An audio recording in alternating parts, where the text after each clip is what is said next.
Hey YouTube, welcome back to a brand new Animal Crossing New Horizons video. Today we have a pretty big video as we are looking ahead to June on the New Horizons island and discussing all of the changes and new additions we can expect to see. And June is a busy month, in fact probably the busiest month in the entire game, which personally I'm all for. I feel like April and May are pretty slow in terms of things to do, so a busy month is very welcomed. Anyway, we are now fast approaching June, which means there will be a bunch of seasonal changes, some new events, and of course a variety of changes to the weather phenomena which are typical as we enter a new month.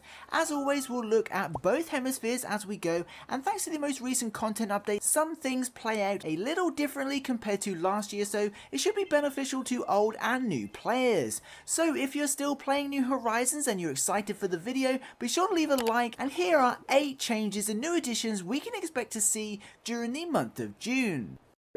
Number 1. Wedding season. Now, one of the many reasons June is a super busy month is because it's the wedding season. The wedding season is a holiday event that debuted in New Horizons and takes place every year from June 1st through to the end of the month. In short, the wedding season is a celebration of Reese and Cyrus' wedding anniversary, and players are given the task to decorate their venue in a variety of wedding themes that change each day. The goal is of course to make the nicest venue possible for the ceremony for Reese and Cyrus, but also to unlock exclusive items from the wedding furniture series each day. This is a huge set, probably one of the largest alongside the Bunny Day set, so there's plenty to look forward to. Essentially, the better job of interior designing you do, the more heart crystals you earn, and the more wedding furniture you can buy. It's a fun activity and nice to do something a bit different. Furthermore, a seasonal event runs alongside the wedding season that adds a bunch of wedding themed clothing items to the Able sisters, as well as some furniture items in the Nooks stop.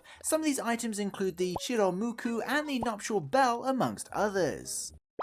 Number 2. Seasonal events. Speaking of the wedding seasonal event, players have the chance to celebrate 6 more real-world holidays during the month of June. The first includes the Dragon Boat Festival and the Dano Festival, which are typically celebrated in China and South Korea respectively. These 2 events see some slight changes compared to last year because the event dates have been brought forward and now take place from May 25th through to June 3rd. They introduced the Festival Zongzi and the Shurichi Tiok, which since the 2.0 update are now edible, which is cool if you like eating things. Next up we have International Children's Day, which takes place from June 1st through to June 15th. This holiday is of course a celebration of children and wishing them good health as they grow up. International Children's Day adds the handmade cape and the handmade crown items to the Nook stop and are definitely some of my favourites. Unlike at launch, these items are now only available for 2 weeks instead of the entire month. Next we have Father's Day, which like International Children's Day has been in the game since launch, although a new item was added last year. Father's Day takes place from June 1st through to June 30th and adds the Thank You Dad mug and the Thank You Dad apron, which is really cool. And finally, if that wasn't enough to remember, we have the last 2 seasonal events that take place in June, which are of course the Summer Solstice and the Winter Solstice, although naturally you'll only experience one of these unless of course you have 2 islands set in different hemispheres.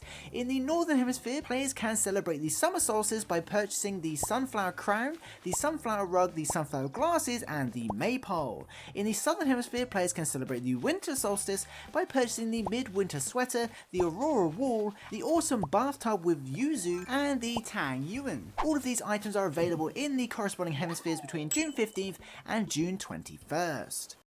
Number 3. Seasonal materials. Now, one of the reasons June is the busiest month besides the hundreds of seasonal events is because it's the start of a brand new Season 2. From June 1st, the Northern Hemisphere moves into summer and the Southern Hemisphere moves into winter, which naturally adds more to the game. One of the most significant changes is of course the seasonal materials that spawn on our islands during this time.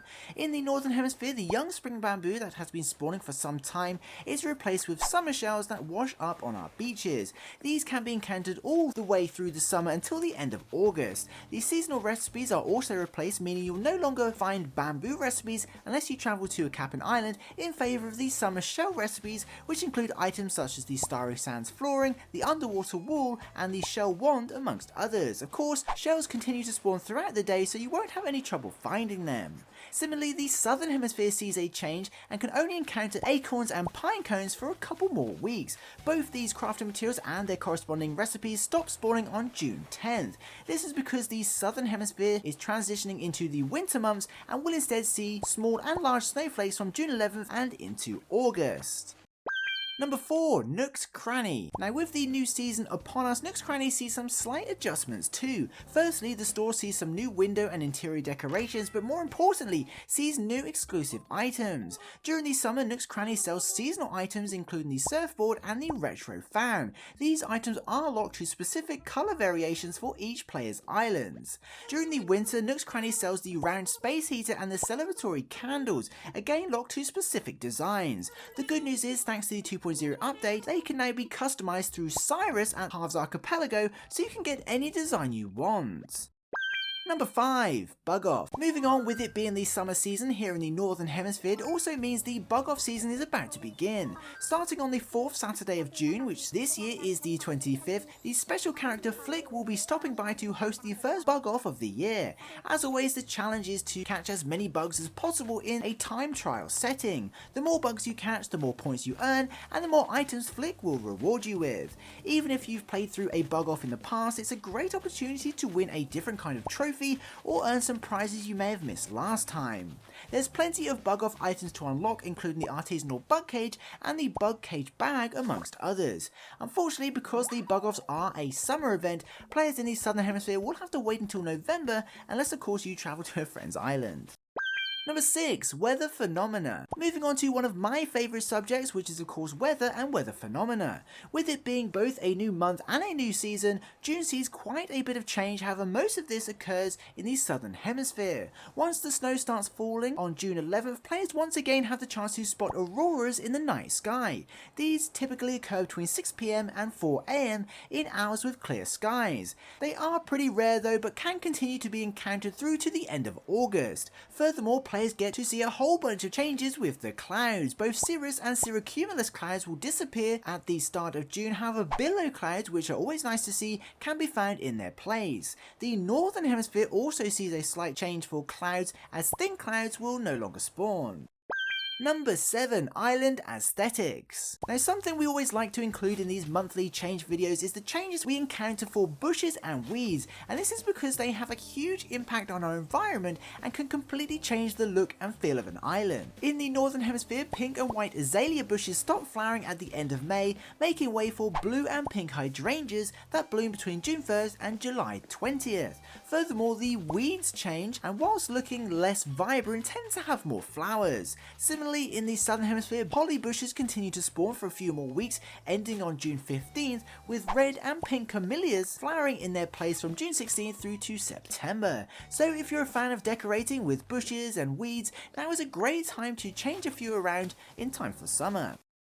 Number 8, Critters. Now this video wouldn't be complete if we didn't mention Critters. Just as you'd expect with the seasonal changes on the New Horizons island, we see a shift in the bugs, fish and deep sea creatures that spawn across both hemispheres. Players in the Northern Hemisphere see a total of 25 new critters throughout June. There's far too many to list in this video, but some of the critters you can expect to see include the Goliath beetle, the great white shark and the abalone, amongst others. The same goes for the Southern Hemisphere. However, players there do have it slightly easier, as they only have 9 new critters to find, with it being winter. These include the dung beetle, the stringfish, which is always challenging to find, and the lobster, amongst others. Of course, with being able to visit friends as well as travel to Captain's Islands to catch out of season critters now, it's not a big deal, but still worth knowing. So there we have it, that's 8 changes we can expect to see around the New Horizons island. But what do you think about the wedding season, and are you looking forward to celebrating with Reese and Cyrus? Be sure to let us know your thoughts in the comments below. If you made it to the end of the video, be sure to comment Aurora just to let me know. And as always, thank you so much to all the patrons and channel members for supporting this content. And until next time, have an amazing day, stay safe, and I'll see you in the next one.